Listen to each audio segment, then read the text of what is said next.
मेरे साथ पुलिस क्या कर रही है? मुझे ही मार रही है थाने पे ले जाके, मेरे रिश्तेदारों को मार रही है पुलिस थाने पे ले जाके। जो मेरी मम्मी को मरवाया है, जो मारा है, उसको नहीं कोई पूछ रहा है, उसको कोई जाने।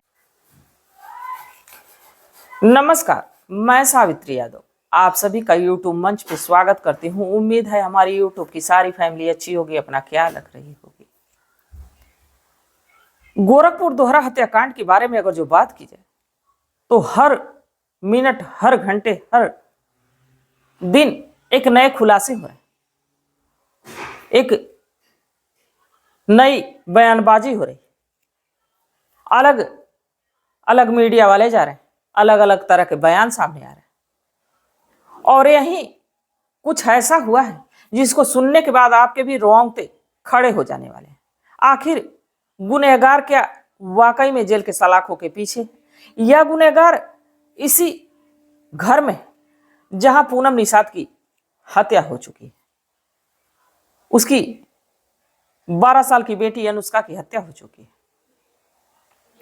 बड़ी बेरहमी से इन दोनों को रात के वक्त, जबकि पूरा चौरी चौरा सो रहा था, इन दोनों को हमेशा के लिए सुला दिया जाता है।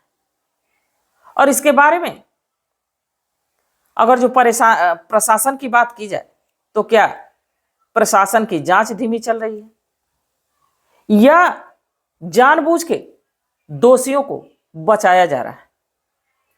और अब बात तो यहां तक पहुंच चुकी है कि जो एक चश्मदीद है, जो एक गवाह है, जिसका बड़ी बेटी खुशबू, जिसकी उम्र 18 साल है, अब उसको भी शांत करने की कोशिश में पूरी तरह से लोग लग चुके हैं। और जहां तक प्रशासन की बात की जाए, पुलिस वालों की बात की जाए, तो अनुष्का के साथ साथ तो अनुष्का तो इस दुनिया को छोड़ के जा चुकी है अपने मां के साथ, पर जो खुशबू है उसके साथ बड़ी ही दरिंदगी हो रही है, हैवानियत हो रही है। क्या वही पुलिस वाला तो नहीं जो पहले संजय का साथ दे रहा था, वो अब खुशबू को प्रताड़ित कर रहा है और खुशबू को अपने बयान से पीछे की तरफ जाने के लिए कह रहा है कि तुम किसी ऐसे लोग का नाम लो जिससे कि सब कुछ बदल सा जाए। और खुशबू के साथ सिर्फ मारपीट ही नहीं हो रही है, बल्कि बार बार उसको टॉर्चर किया जा रहा है। और इस टॉर्चर करने में पुलिस वालों का बड़ा अहम रोल बताया जा रहा है। खुशबू जब मीडिया वालों के सामने रो रो के अपनी बात कहती है तो वाकई इंसानियत शर्मसार होने लगती, क्योंकि एक बेटी अपने मां, अपने बहन की हत्यारों के पकड़े जाने के लिए गुहार लगा रही है बस हम लोग को, मेरे रिश्तेदार को पुलिस ले जाके थाने पे मार रही है, मुझे मार रही है। तुमको भी पुलिस मारी है? मुझे भी मारी है। देखिए मेरे मुंह देखिए, अभी तो सही हो गया। कल इतना इतना ऊंचा हुआ था। मेरी बड़ी मम्मी दवाई ववाई लगाई तो सही हुआ। क्यों क्यों मार रही है? क्या आपका बुलाना झूठ बुलवाने के लिए, ताकि तुम झूठ बोल के अपने गांव वाला का किसी का नाम लो, झूठ बोलो, ताकि तुम्हारा कोई मदद ना कर पाए। कौन आरोपी है? तुमको कुछ पता है? शक लग रहा है क्या तुमको? कौन सब आरोपी? क्या है, मेरे घर वही संजय आता था। आर लगा रहे कहां सोई है उस इलाके की सारी कानून व्यवस्था। दरअसल मैं बात कर रही हूं गोरखपुर का एक थाना लगता है चौरी चौरा, और इसी चौरी चौरा का एक थाना शिवपुर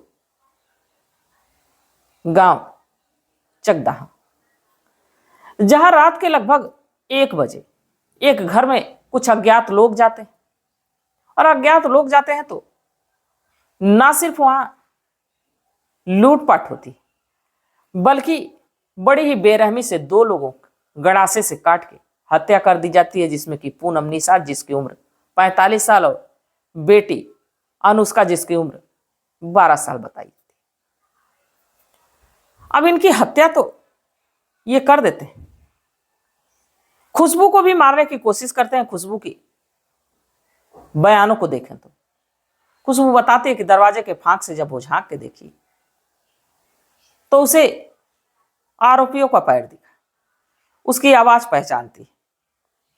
बाकी जब वही पुलिस वाले जांच करने पहुंचे तो सिर्फ आरोपियों का पैर नहीं बल्कि पूरा इंसान उस फांक से दिख रहा है। तो क्या खुशबू आरोपियों के बारे में जानती है? अगर जब जानती है तो आखिर किसके दबाव में आरोपियों का नाम नहीं ले रही? और जहां तक बात की जाए संजय की, तो जेल के सलाखों के पीछे अभी तक उसका पिता सरयू, भाई सुरेंद्र, इन लोगों पे भी आरोप है कि ये भी लोग साथ में थे और भी अन्य कई लोग थे। अभी भी वो कानून के गिरफ्त से बाहर है। आखिर कब तक?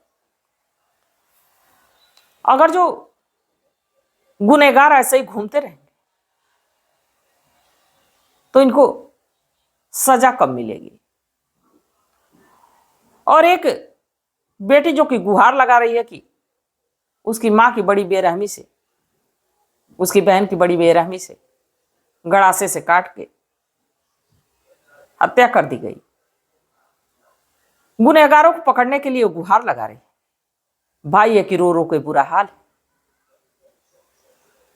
अब इन्हीं को पूछताछ के लिए बार बार थाने बुलाया जा रहा है और बुलाने के बाद अब इनको इनके बयान से मुकरने के लिए कहा जा रहा है कि जिसमें आरोपी संजय नहीं बल्कि कोई और है। तो आखिर ये आरोपी कौन है? किसके लिए कहा जा रहा है? लड़की के मौसी को मारा जाता है, लड़की की और रिश्तेदारों को मारा जाता है और साथ ही खुशबू को भी मारा जाता है, जिससे कि उसके कान के पास की स्किन सूज जाती है। वो लड़की उस दुख में डूबी हुई है जिस दुख में निकलना उभरना मुश्किल है, जो अपने आंखों से सारा मंजर देखी। चंद दिनों की बात है, अभी सारा नजारा उसकी आंखों के सामने घूम रहा है। ना ही मीडिया वाले भूलने दे रहे हैं, ना ही पुलिस वाले भूलने दे रहे हैं। इस बीच उसके साथ अब प्रताड़ना हो रही है, उसके साथ अब नया हथकंडा अपनाया जा रहा है, उसको मारा जा रहा है, उसको पीटा जा रहा है। उसके साथ अब हैवानियत हो रही, दरिंदगी हो रही, उससे कहा जा रहा है कि तुम अपने बयान से मुकरो। तो आखिर क्या वहां की कानून व्यवस्था सो गई है? क्या वहां की कानून व्यवस्था बिक चुकी है कि असली गुनहगार को पकड़ने के बजाय अब खुशबू को ही उसके बयान से पलटने के लिए कहा जा रहा है? क्या वाकई में खुशबू कुछ नहीं जानती?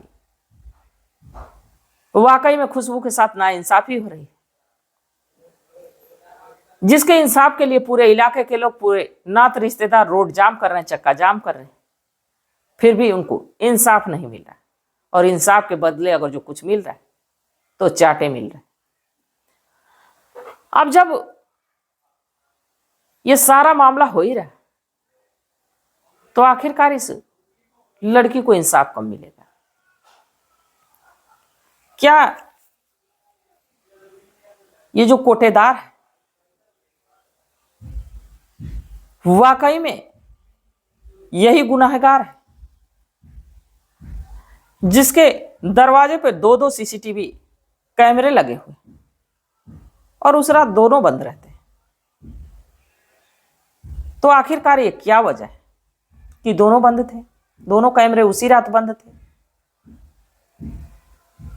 अगर जो आरोपियों के परिवार वालों की माने तो आरोपी सारे घर पे थे। तो आखिरकार खुशबू के घर पे उस रात गया कौन था? और मृतिका का मोबाइल फोन, जिसमें लगभग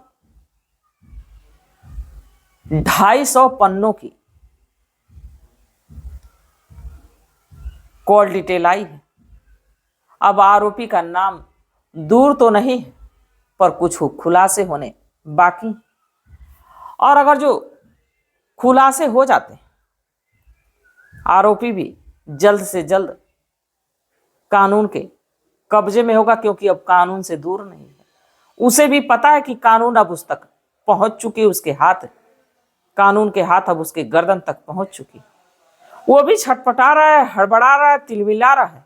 बाकी अपने बचने के लिए वो सारे हथकंडे अपना रहा है, सारे उपाय अपना रहा है, जिसमें कि खुशबू को बयान से मुकरने के लिए कहा जा रहा है, बयान से पलटने के लिए कहा जा रहा है कि तुम किसी और का नाम लो, और अगर जो तुम किसी और का नाम नहीं लेती हो तो तुम्हें नंगा रोड पे दौड़ाया जाएगा।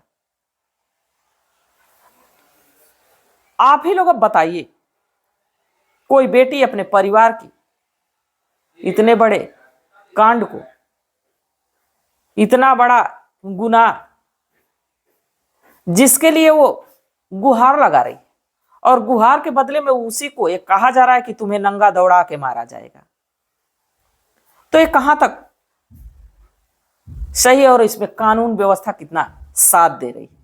जब वो कानून ही एक लड़की को प्रताड़ित करेगी, जिसको ना सीधा उठ जा रहा है, ना बैठ जा रहा है, ना चल जा रहा है, ना खा जा रहा है, ना पी जा रहा है, उसकी स्वास्थ्य स्थिति बिगड़ती जा रही, वहीं बार बार उससे पूछताछ हो रही, और पूछताछ तो हो ही रही, साथ में उसे मारा पीटा जा रहा है। तो कब तक उसे प्रताड़ित किया जाएगा और कब असली गुनहगार पकड़े जाएंगे? तो आप लोग अपनी सलाह, अपनी राय कमेंट सेक्शन में जरूर बताइएगा कि इसमें गुनहगार क्या पूनम के घर में ही है, खुशबू के घर में ही है, या वाकई में कोटेदार ही पूनम की हत्या किया है, अनुष्का की हत्या किया है। तो आप लोग अपनी सलाह, अपनी राय कमेंट सेक्शन में जरूर बताइएगा, और जो भी अपडेट होती मैं आप लोगों तक पहुंचाने की कोशिश करूंगी। जैसे ही